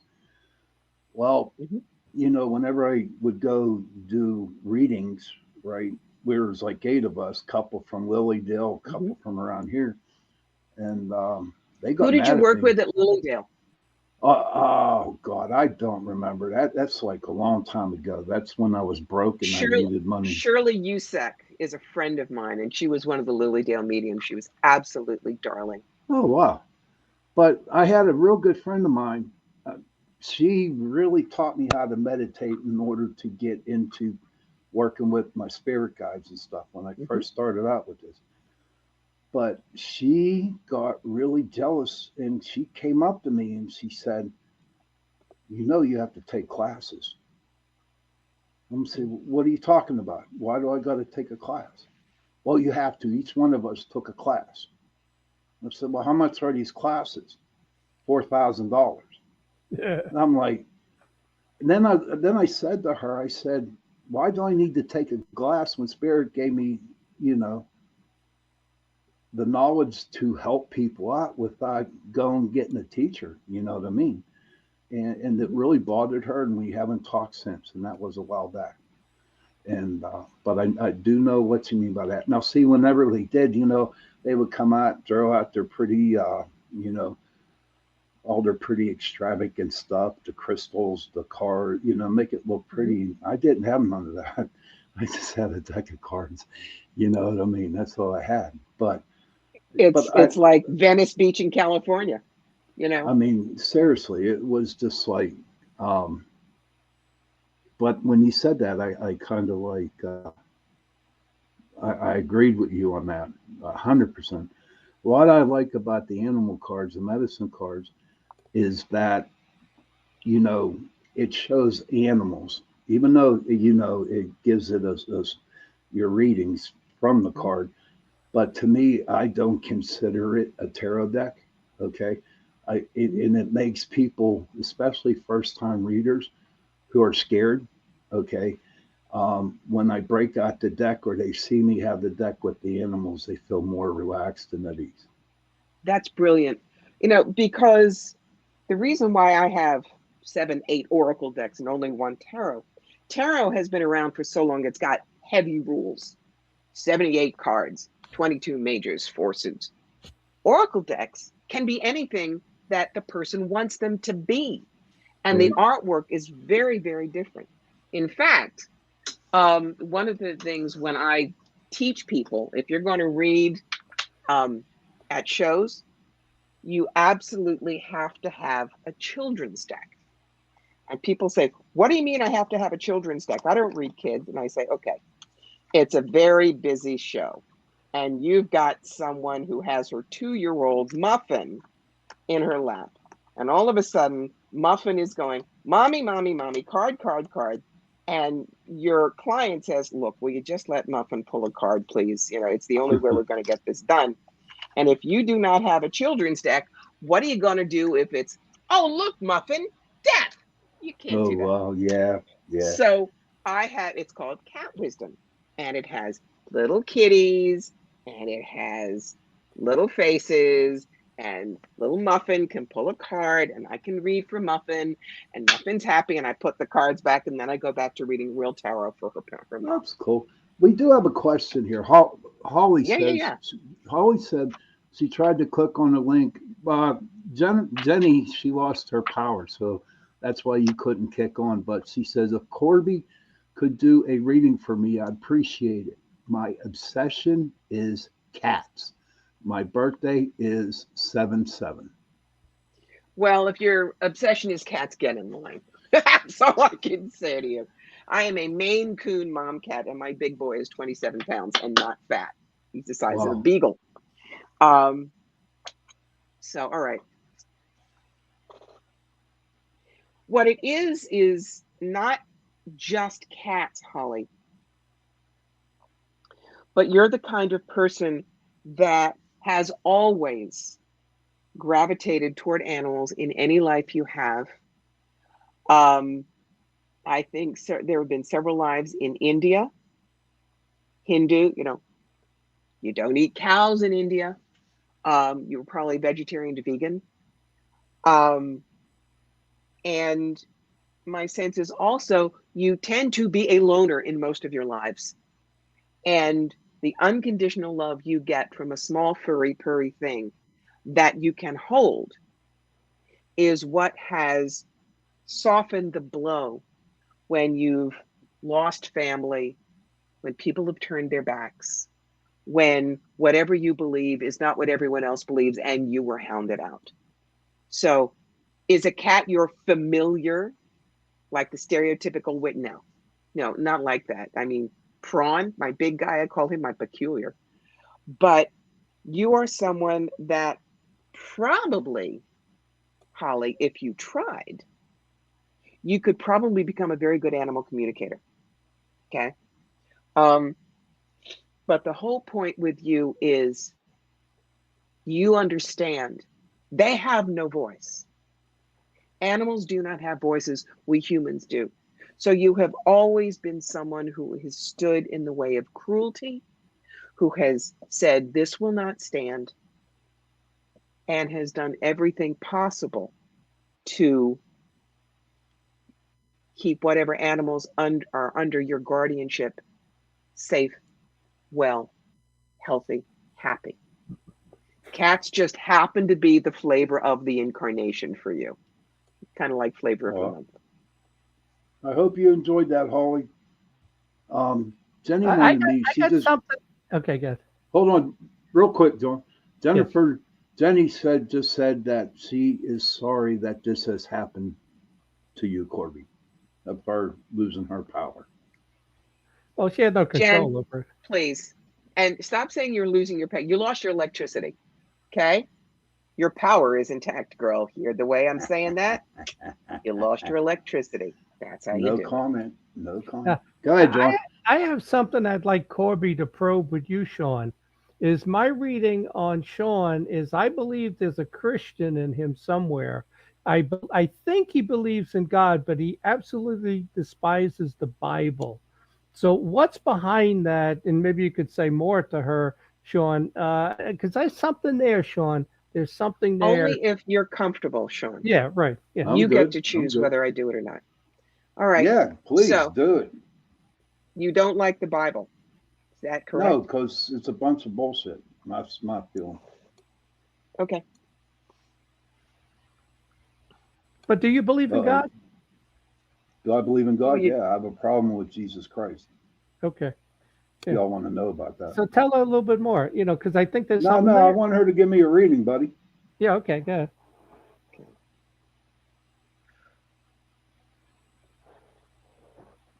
God, the word that comes to mind is Zoroastrian, which was Iranian. I believe they believed in Mithras. So you've always believed in God. I won't say a God, I'll say God. The big kahuna, as Mel Brooks used to say, something bigger than Phil, if you remember the 2,000-year-old man. But you're a soul that will never be satisfied. You will always look. If this was the Wizard of Oz, you want to look behind the curtain with the wizard. So it's not that you don't believe in God. You don't believe in human twisting God so that we can understand it. Look, we have these little pea brains God is so immense. It's like putting an ant in a calculus class. Not only does its little brain not able to do the calculations, it can't hold a pencil in its little paw. That's who we are to God. So you have always been someone banging up against what I'm going to say is just the typical. You have never been a sheeple. You have always been an explorer. You've died sometimes because you explored in the wrong places, but you always come back and you do it again. And you will keep doing it until your soul finally says, all right, I got it. This is what God is. So you're still on your path.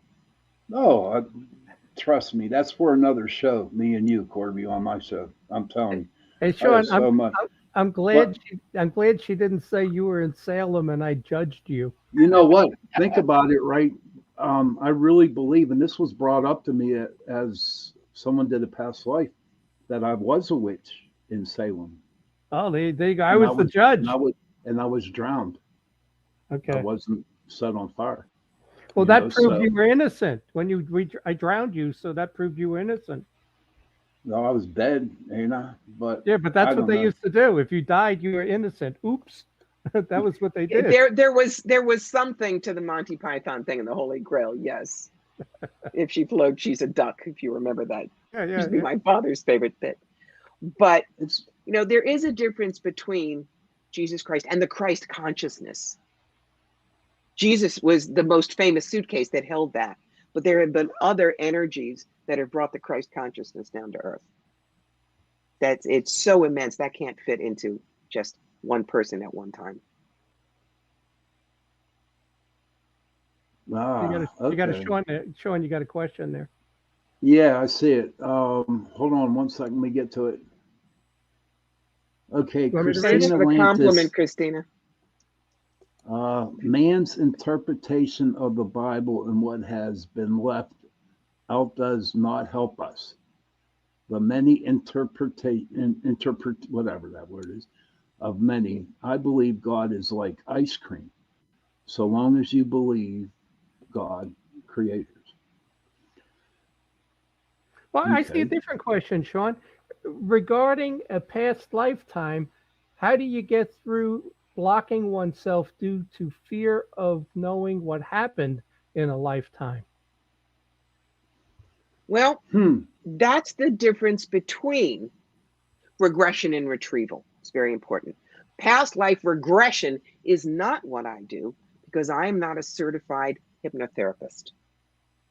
Only a certified hypnotherapist should do past life regression with you, because if you see something, a traumatic death, a horrible experience, they know how to pull you back gently so that you can observe it but not relive it.